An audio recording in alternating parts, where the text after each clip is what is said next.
आज इंडिया बहुत बुरी तरह से बेरोजगारी की समस्या से जूझ रहा है और इसका सबसे बड़ा रीजन है Indian education system. Large number of Indian youth are out of work. The ILO says about 65% of the youth in India are jobless. 65%. 83% of the jobless workforce in India is under 34 years of age.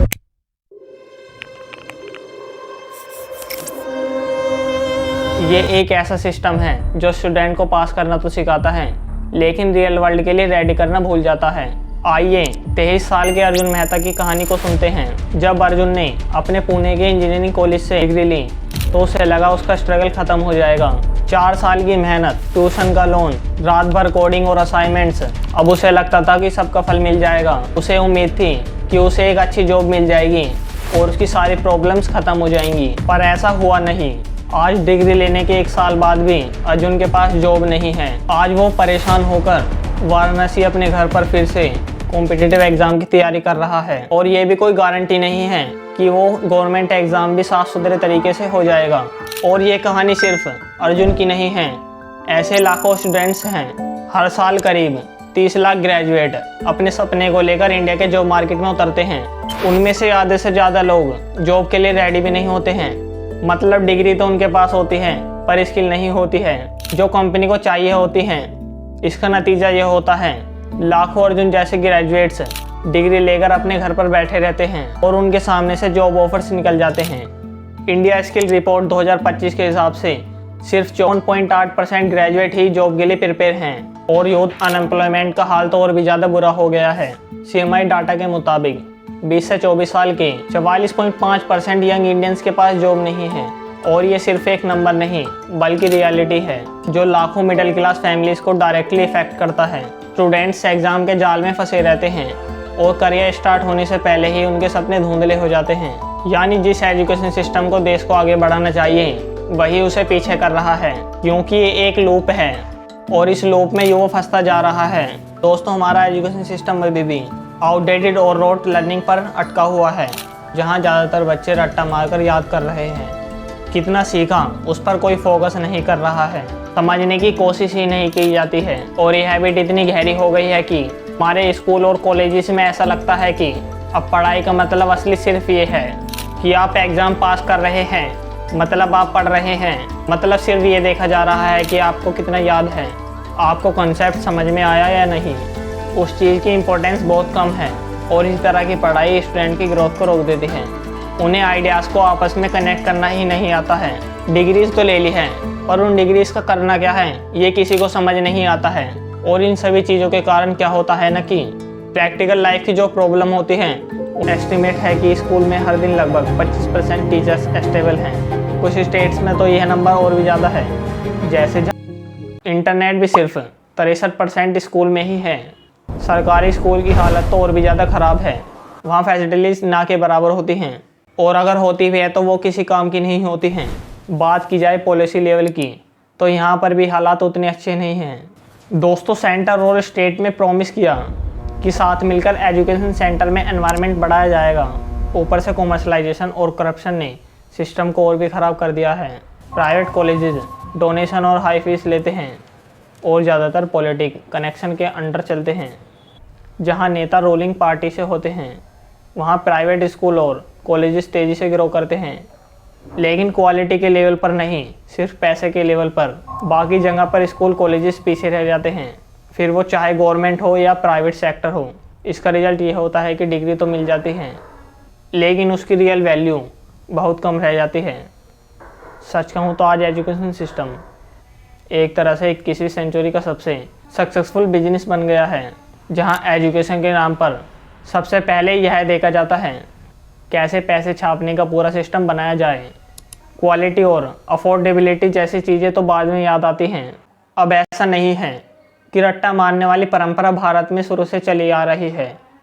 पुराने ज़माने में India में Gurukul system हुआ करते थे।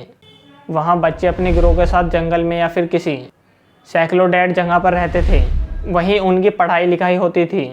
और सिर्फ ऐसा नहीं है कि उन्हें किताबी ज्ञान ही दिया जाता था, बल्कि उन्हें जीवन जीने की कला भी सिखाई जाती थी। गुरु और शिष्य का रिश्ता बड़ा पर्सनल होता है। वहाँ बच्चे ऑटोमेटिकली डिसिप्लिन में रहना सीखते थे, अपने टीचर की रिस्पेक्ट करते थे और अपने पैरों पर खड़ा होना और दूसरे की हेल्प करना भी सीख लिया करते थे।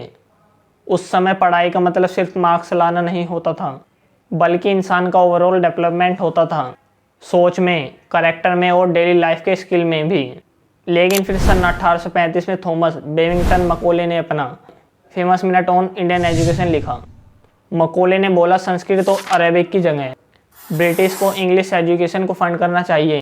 मकोले के यह कहने के पीछे क्लियर गोल था, एक क्लास ऑफ इंडियंस बनाना हो but English by taste opinions, morals and intellect हो। मतलब एक ऐसा मिडलमैन जो ब्रिटिश के लिए इंडिया में रहकर उनका काम करें, उनके इंटरेस्ट को आगे बढ़ाएं। जिसके बाद लॉर्ड विलियम बेंटिंग ने तुरंत उसी साल English education act of 1835 officially pass करके इसे एक पॉलिसी बना दिया।